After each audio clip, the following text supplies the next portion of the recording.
Hello and welcome to this week's episode of Strange Pathways. My name is Scott Mort. I'll be your host tonight. Boy, I'll be honest, it was kind of tough motivating myself to do this one. I'm sure you can hear it in my voice. I have a little bit of a cold. Thankfully not COVID. Got tested. I'm really thankful that it's not COVID. I've suffered through that before. I don't want to go through that again. But wow, I had the intention of doing like one story Friday, one Saturday, one today, which is the way a lot of times that I do things. Sometimes I do it all on Sunday. Sometimes, just piece it out throughout the week. This week I was just sick, and Friday night, Saturday morning, my voice was just gone. But I'm going to try to get through it here for you, because I've found 3 just absolutely fascinating stories that I'd love to share with you.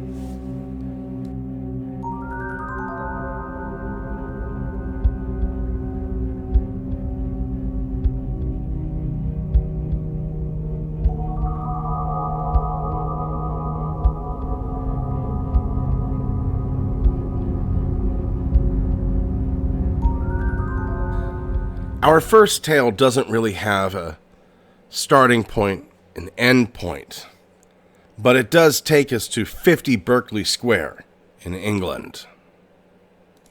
I guess if there would be a starting point to the oddness about this London residence, it would be 1789. A young resident of the house in Adeline was found dead on the pavement outside. It had looked as if she had fallen from the second-floor bedroom. Now, rumor had it that she was trying to escape the torture, the just sadistic abuse of an uncle. Now, it didn't take very long, but the police began receiving reports of a woman desperately holding on to the same window ledge before screaming and then disappearing. Other residents that lived there afterwards, they would see the silhouette of a female figure walking in the corridors of the house. And on top of that, more ghosts started to arrive. A young girl who had been murdered by her nanny, a strange stench that just filled the house. Strangely enough, in 1800, former Prime Minister of England, George Canning, purchased the residence. He would hear loud bangs and strange sounds.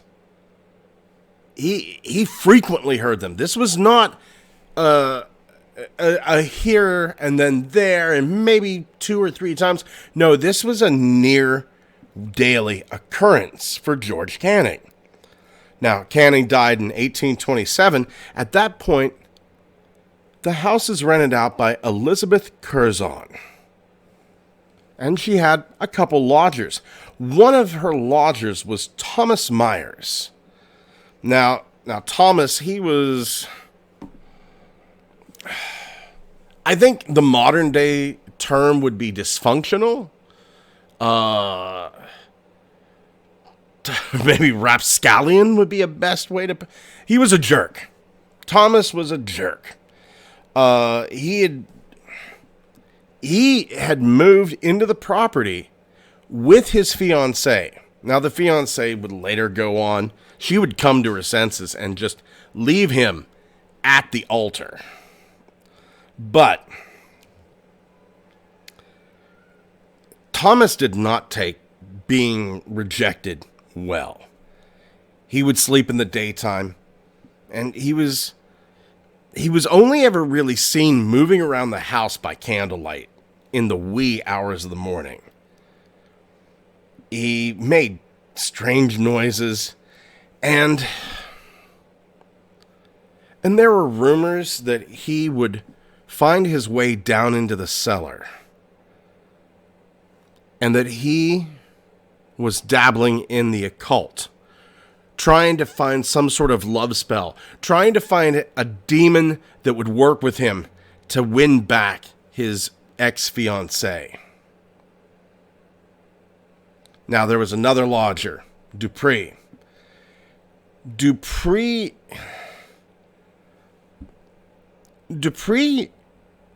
is rumored to have kept his mentally unstable brother imprisoned in the cellar.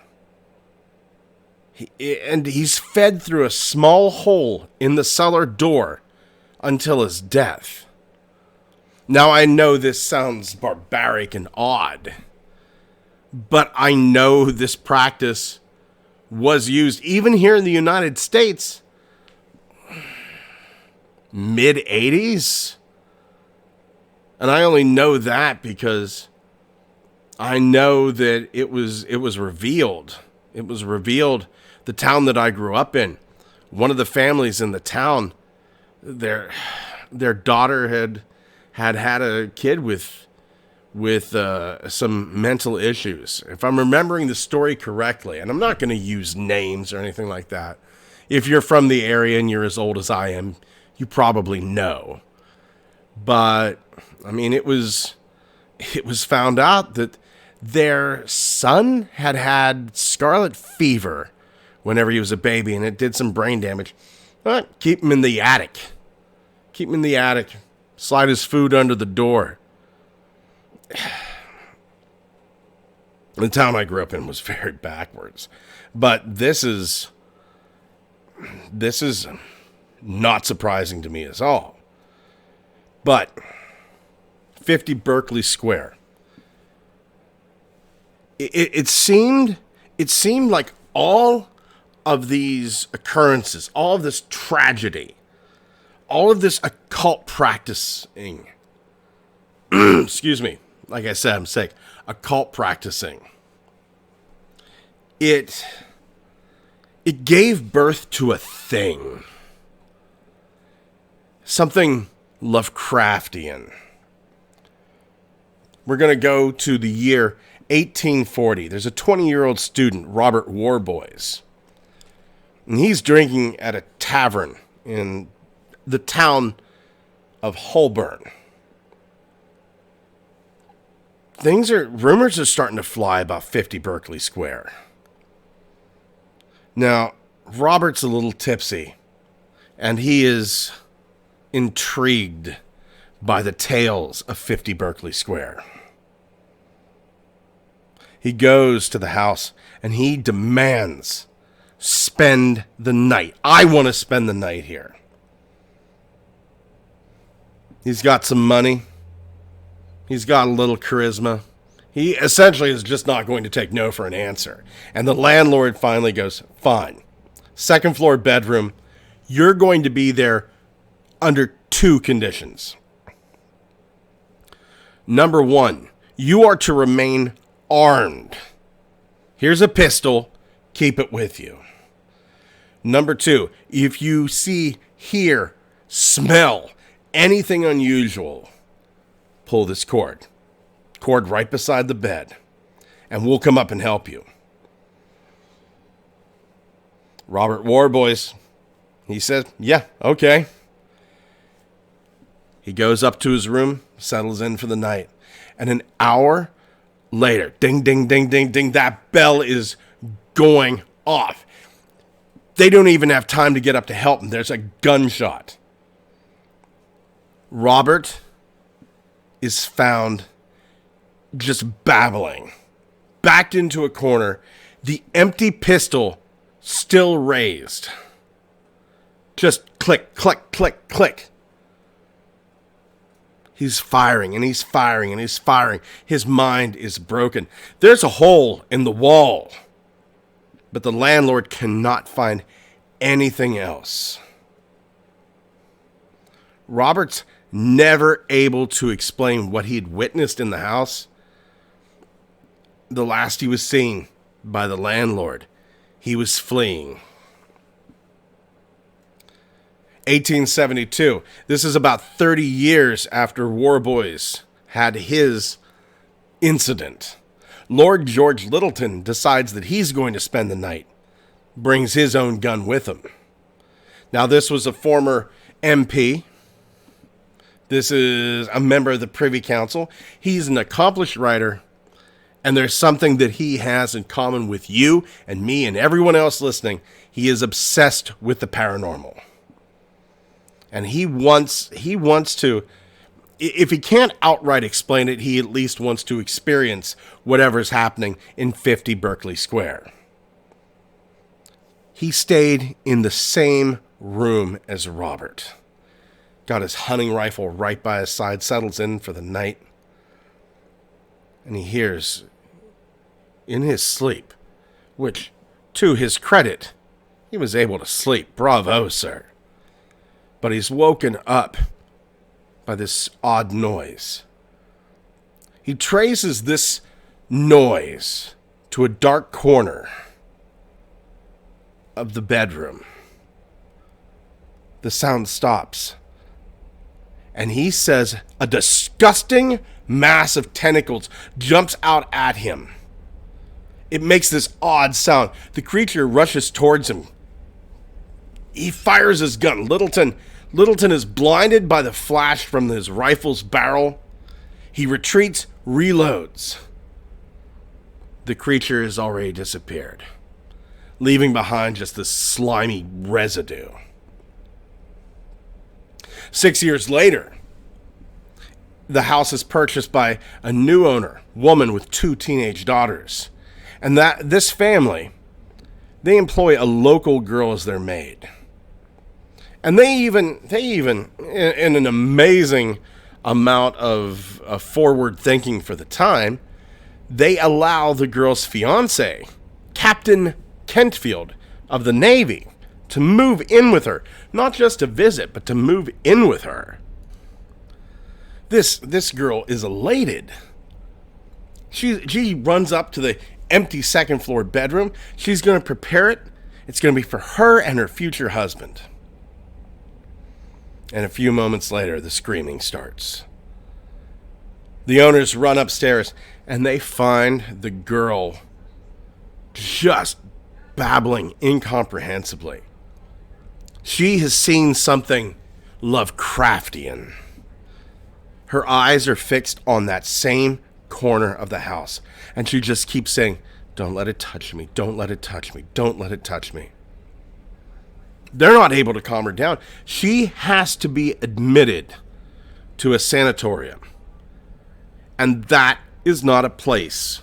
In the 1800s, heck, all the way up to the 1980s, this is not a place you want to be admitted.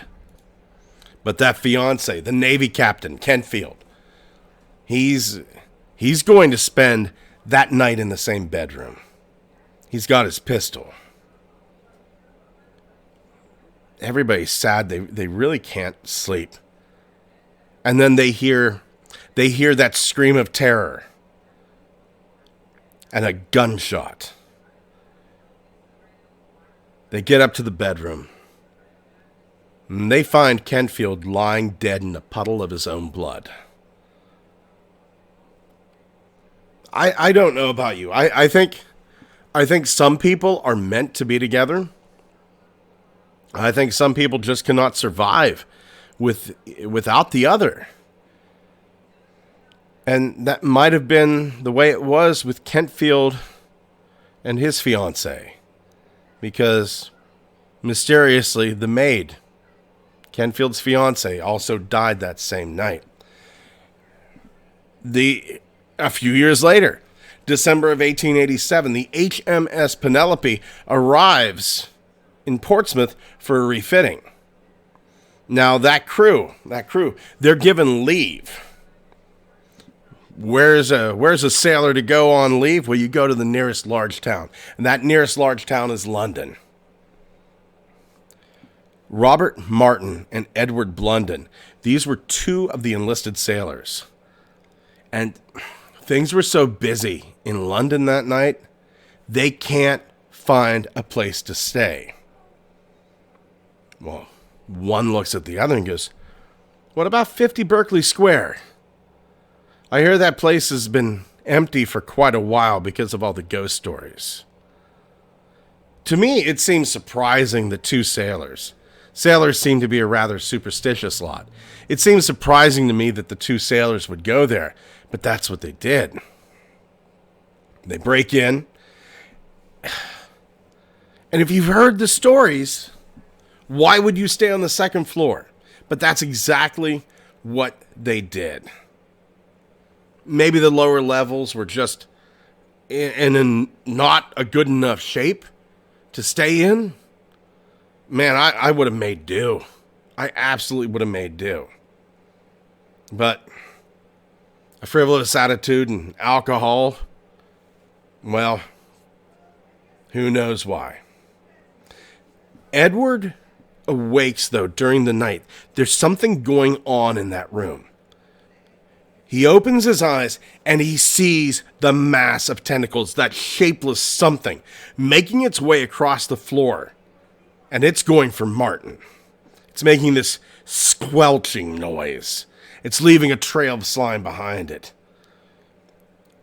He looks for a weapon, and he finally spots this steel poker lying on the floor, but it's just slightly out of reach. He jumps towards this poker, and he waves it. He's afraid to even make contact with this creature. This creature just dodges the poker, and it lunges for Edward's face. Edward screams, and it wakes up Martin. He can see from the outside lights. He sees this ball of tentacles and slime, and it's tightening around his friend's throat. It's Martin's terrorized. He abandons Edward and flees the building. He runs into this police constable, and the two men return to the house together, and they find Edward's dead body lying outside, just outside the front door. Martin's arrested, but whenever the police interview him, they can't find anything in his story that points to him being guilty. They release him without any charges at all. How much sorrow and misery and terror and just horribleness does a place have to accumulate to give birth to something like this? I live my life by what I call, what I call the iceberg theory. I believe that anything that I know, I really only know 10% of it. The other 90%'s hidden. And I know we have all these iceberg theory, conspiracy icebergs and stuff out there, and I may get to them, but I've been talking about the iceberg theory, well, ever since the late 90s. Whenever I found out my girlfriend was being quite untrue to me. And the more that I dug, the more people I found out. Long story short, actually we'll just end that long story. So we had these. We know of like the maid and we know of the tyrannical uncle, and we know of all these horrible, horrible things that happen here that seem to have given birth to this. Or did it all start with that tyrannical uncle? Now, I believe most of us are pretty decent human beings. We can be swayed, but most of us do have a good soul. But that uncle at the beginning that abused his niece, maybe his soul didn't shine as bright as ours. Maybe instead of a beautiful, pure little ball of white light that wants nothing but to love and to care for, maybe that uncle's soul was a slithering ball of tentacles who got its only source of joy out of the misery and terror of others. Maybe nothing was ever born there. Maybe it had lived there all along.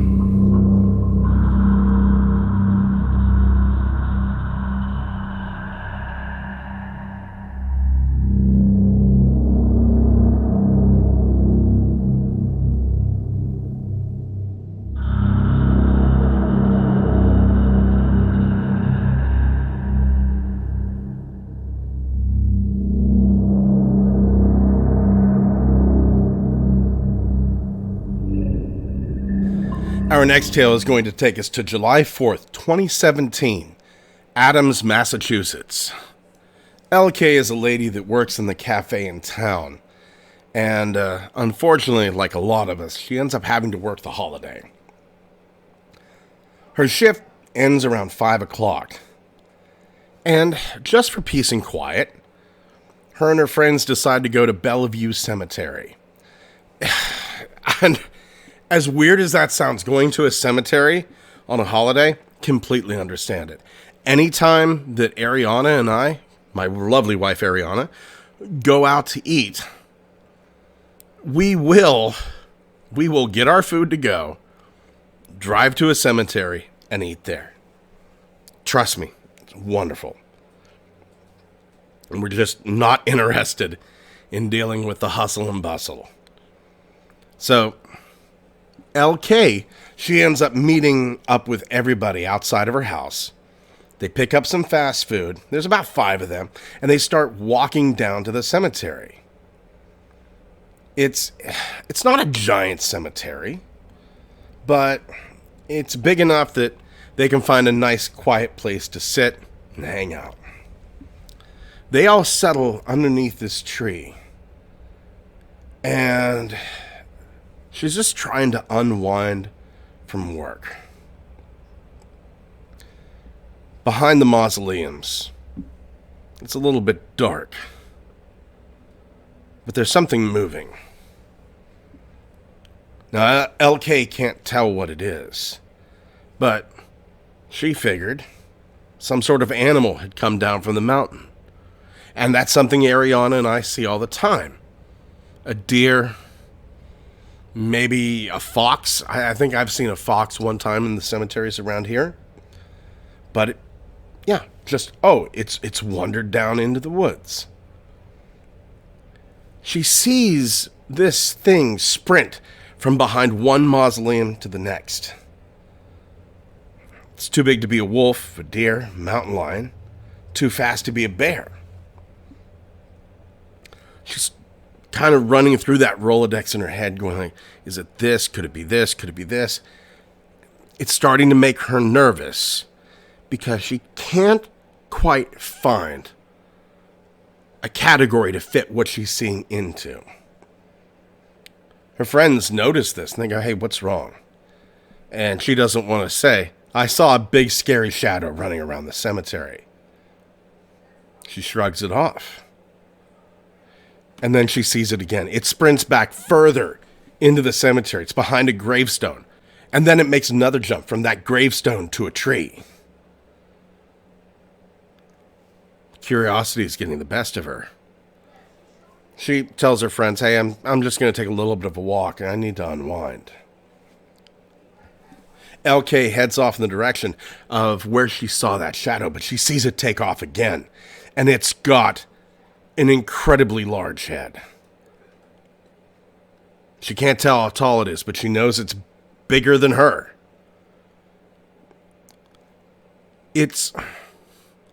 What she's seeing reminds her of a man completely covered in hair, but she's still chalking it up. Maybe my mind's playing tricks on me. Bravely, LK approaches the mausoleum. She looks down, and there in the dirt is a giant footprint. It's the size of LK's forearm, and she can even see the claws in the print. LK's puzzled. She's never heard of a creature with a footprint so big. She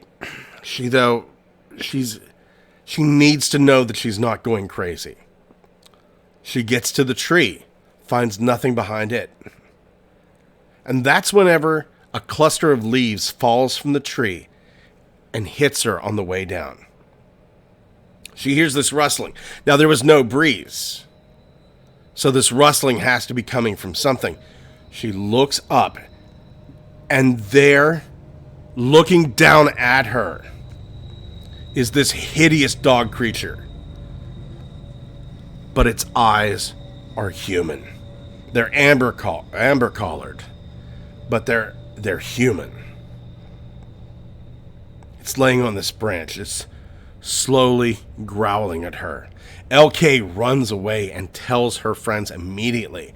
Now they're going, we're not going down there. But then one of her friends catches a glimpse of this dog creature jumping down from the tree. Now, her friend didn't get a really good look at it. It was only a shadow to her, but she saw something big.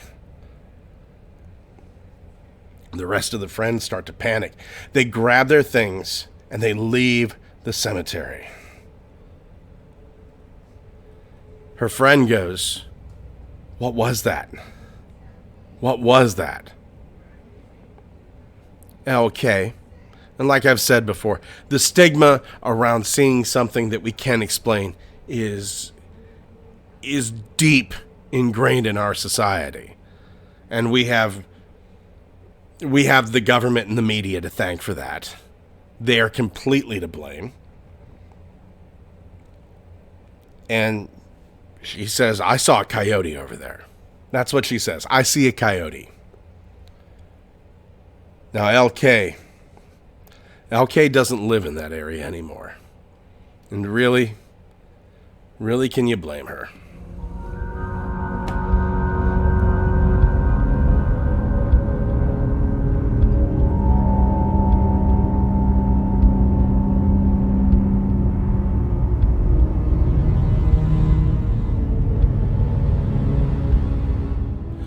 Our last tale is going to take us to August 25th, 1972, Japan.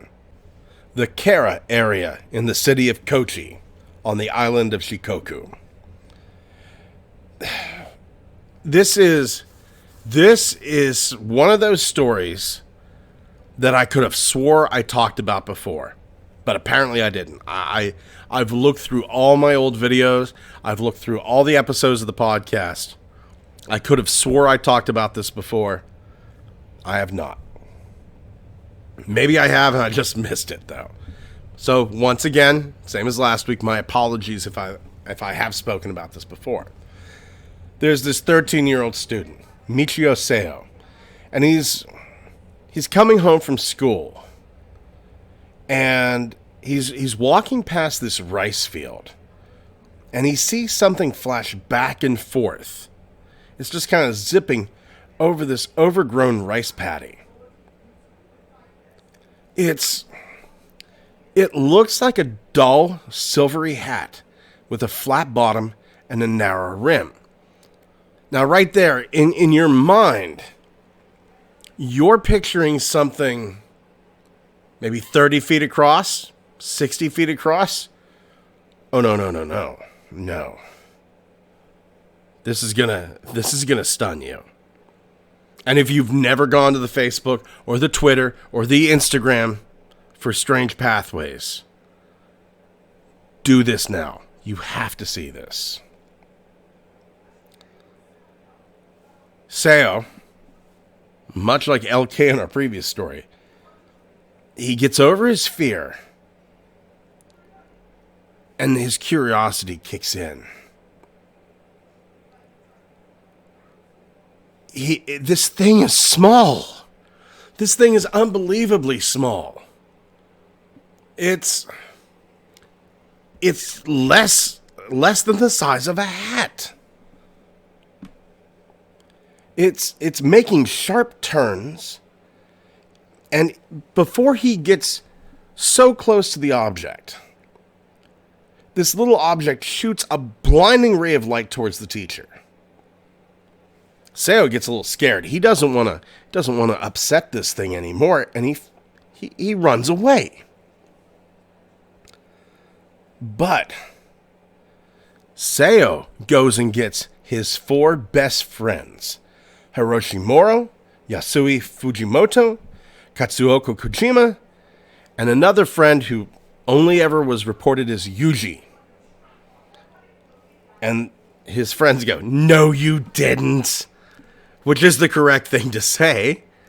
But being that they're kids, you never want to miss out on something.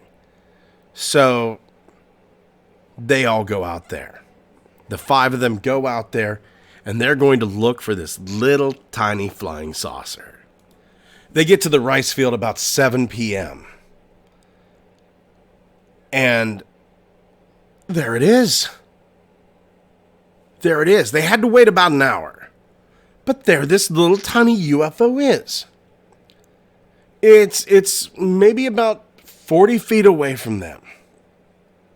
The sun's going down over the horizon. Darkness is starting to creep in. And that's whenever this little tiny UFO begins to shine a pulsating, multicolored light. One of these men, and you know what? They may be boys, but I got to admit, this is a man move. They start to approach the UFO. And this UFO emits a deafening click. It begins to shine blue, and that sends all of these kids running back home. On September 4th, a week before their encounter, now they've gone out there several times since. They're going out every night to look at this thing. But on September 4th, around 9:30 in the night, they see the silver object flying about 3 or 4 feet off the ground. It starts shining, and this time the UFO's chasing them. These boys, they beat a hasty retreat, and they come back. These boys keep coming back. And this time they bring a camera. And they're going to spend as much time as it takes to take a picture of this. They go out there one night. Nothing. The second night, September 6th, they see the object lying on the ground in the middle of the field.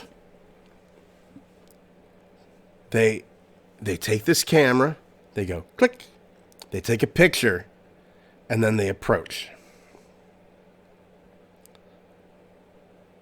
But then this UFO, it begins to spin and it rises into the air.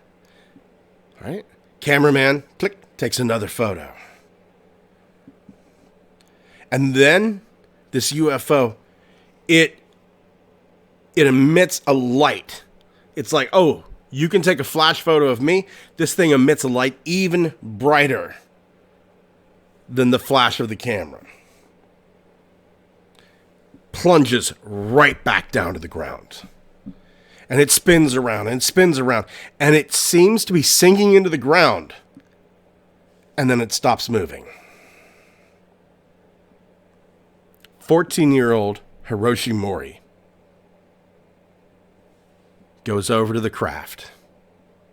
This little tiny craft.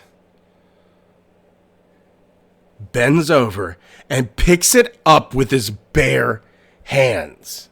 He can feel something moving inside. And then he goes, "Hey guys, take a photo of me."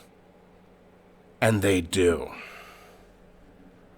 There is a photo of this boy holding a UFO. Why is this not talked about more? Miro then takes the UFO, puts it into a plastic bag, puts the bag into his backpack and takes it home. The boys then pull the craft out, find that it's 20.32 centimeters wide, that's about 8 inches, 10 centimeters high, that's about 4 inches, and that the UFO weighs about 1 kilo.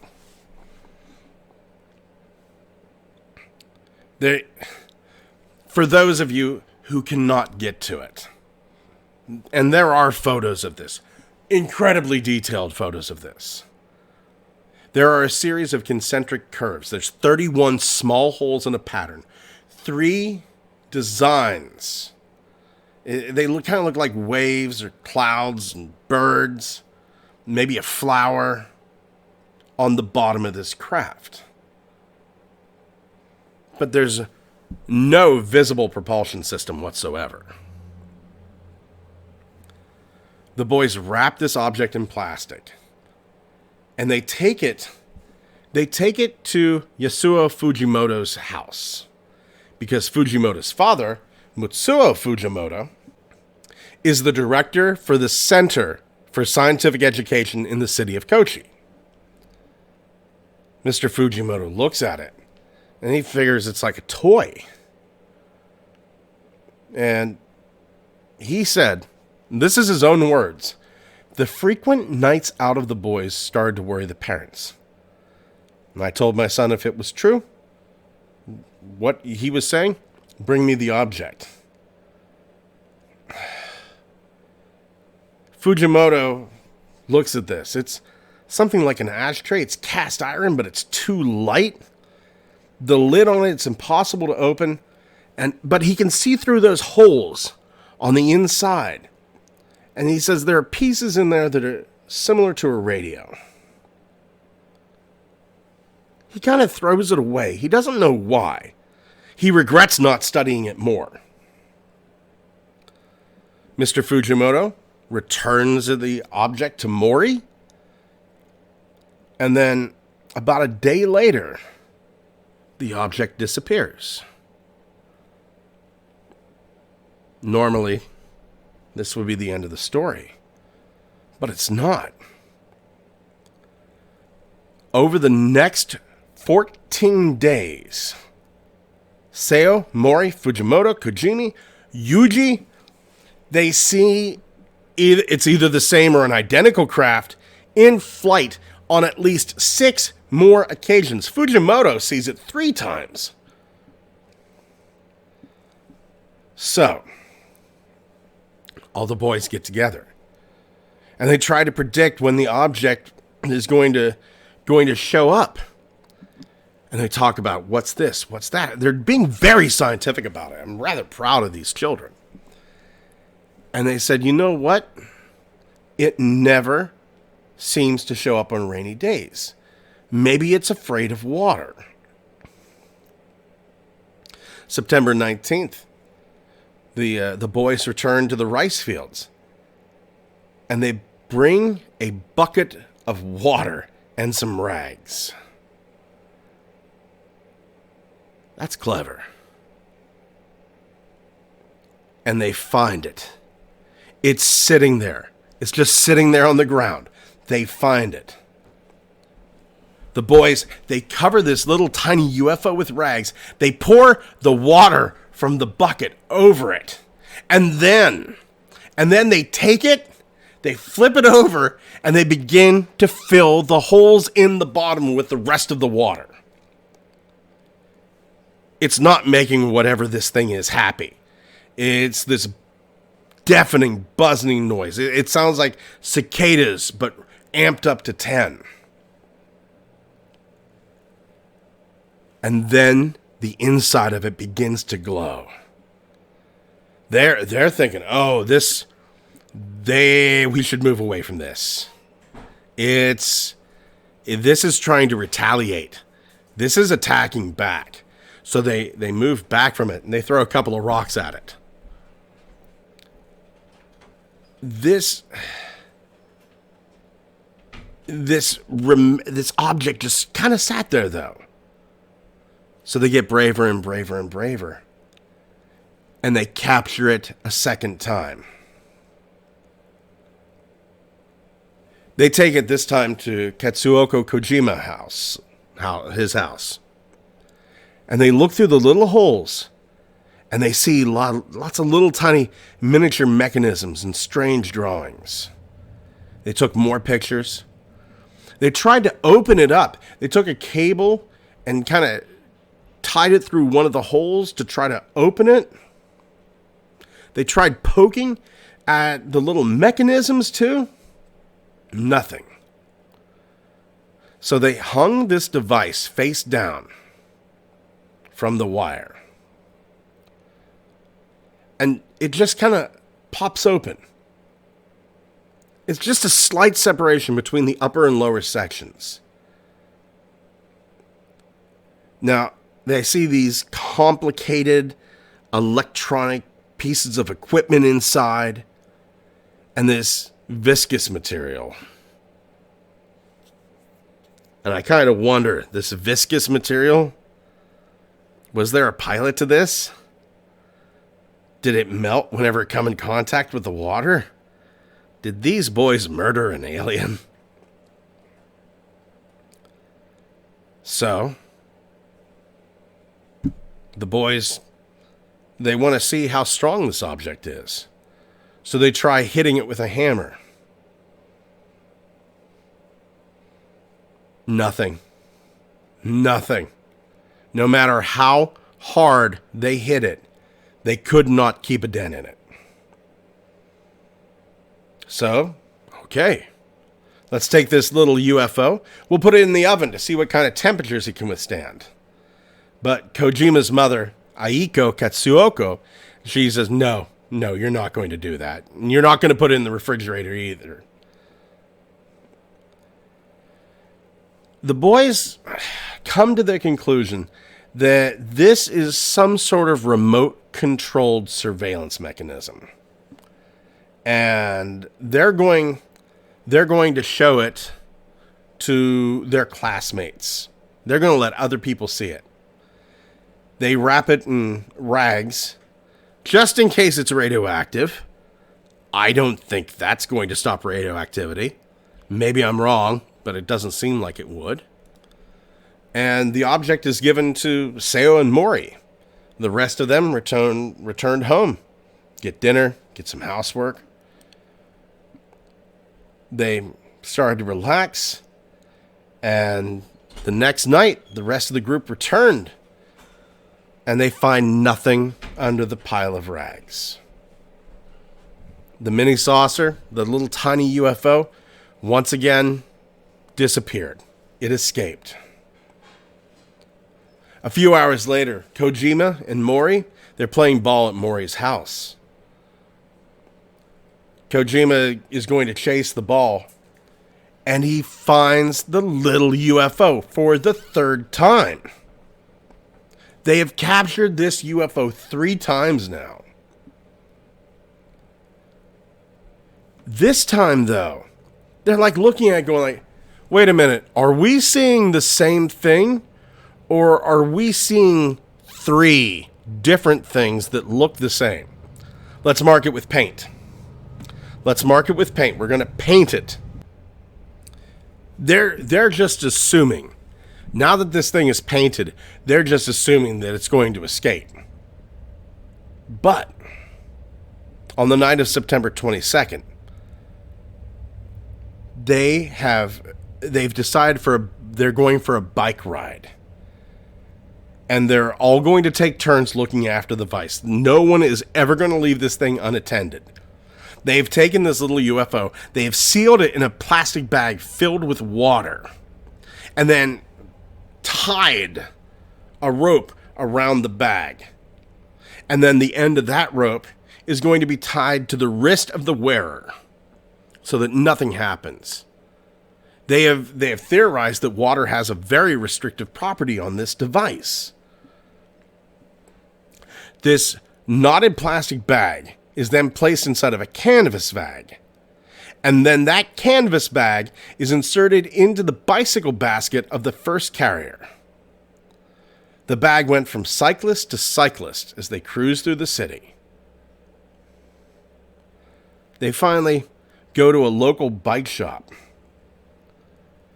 And the boy that had the bag tied to his wrist, he begins to say, man, that's really tugging on me. This thing's pulling on me really, really hard.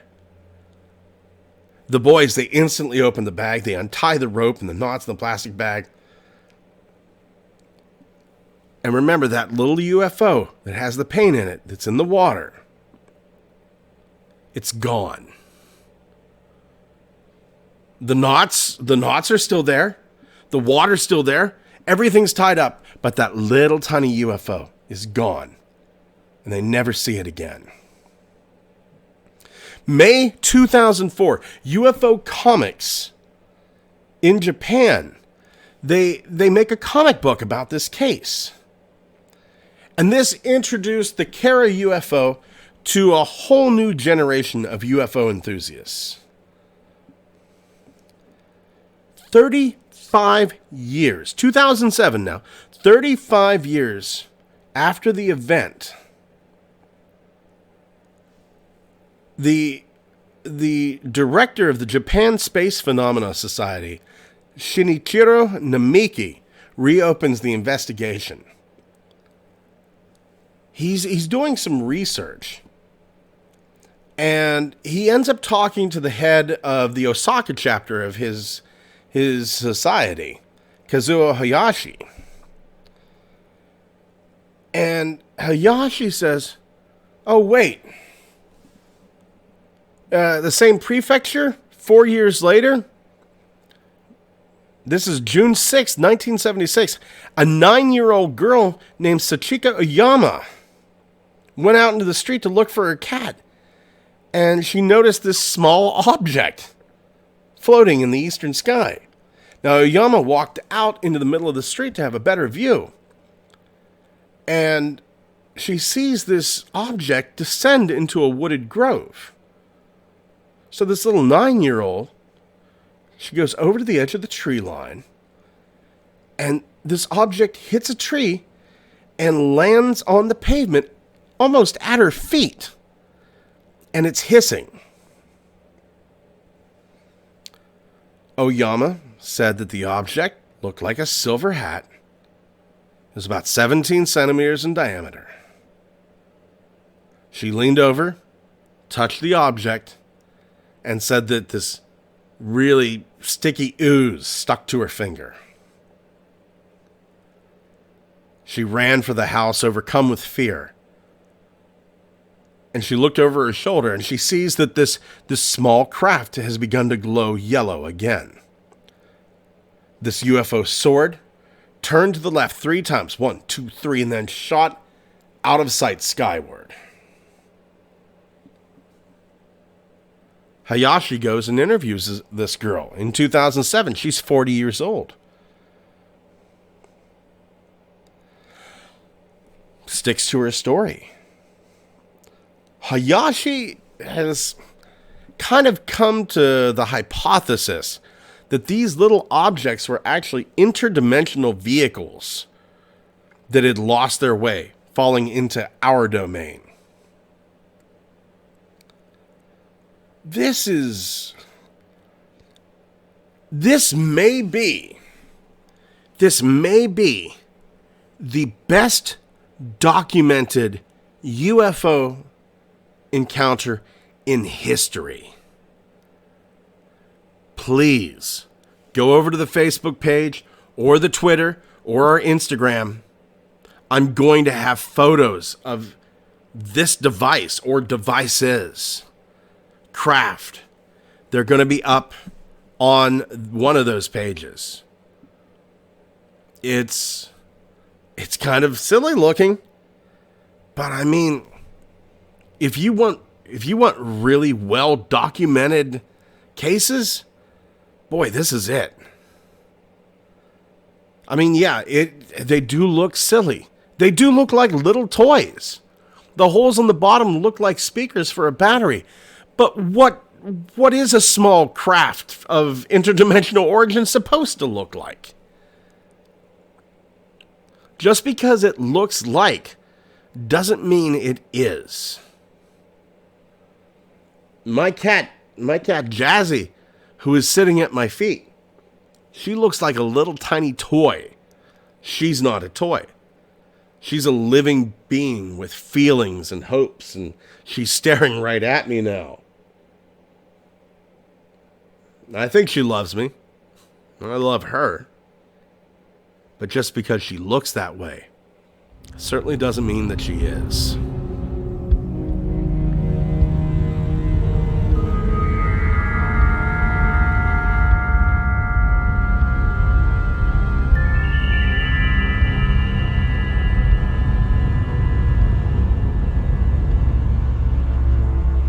Thank you for joining us once again on Strange Pathways.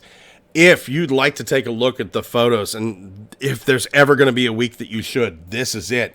Please head over to our Twitter, which is Pathways Strange.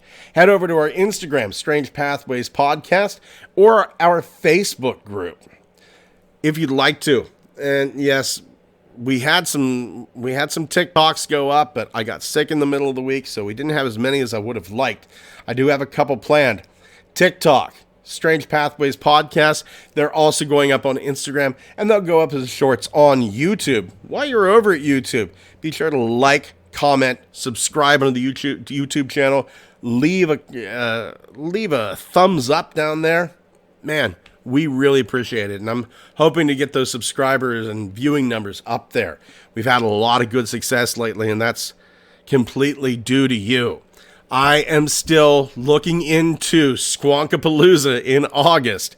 I've kind of come up with an idea for a vendor's booth if I do get one. Let me know what you would think if I would do a live show from a vendor's booth, inviting people to tell me their encounters with cryptids, UFOs, ghosts, what have you. But also, one of my passions, I talk about a lot on this show, but one of my passions is 3D printing. I have 4 3D printers upstairs. I have an Elegoo Mars, an Ender 3, an Ender 5, a Sunlu S8. 99.9% of you listening out there are not going to have even the foggiest clue of what those are. But I love 3D printing. And let me know how you would feel if maybe just to cover the cost of that vendor's booth, if I would sell a few paranormal 3D prints, Sasquatch statues, alien statues, little UFOs, that sort of thing. I could maybe even design a few things up. Wouldn't mind designing up the a life-size 1-to-1 of the Kera UFO. And I am working on designing a 3D print of the Kecksburg craft as well. So let me know what you think of that. If that would be something that you might be interested in, be sure to get out there. Tell a family member, tell a friend about Strange Pathways. You know you've got that one friend or family member out there that's going to love this.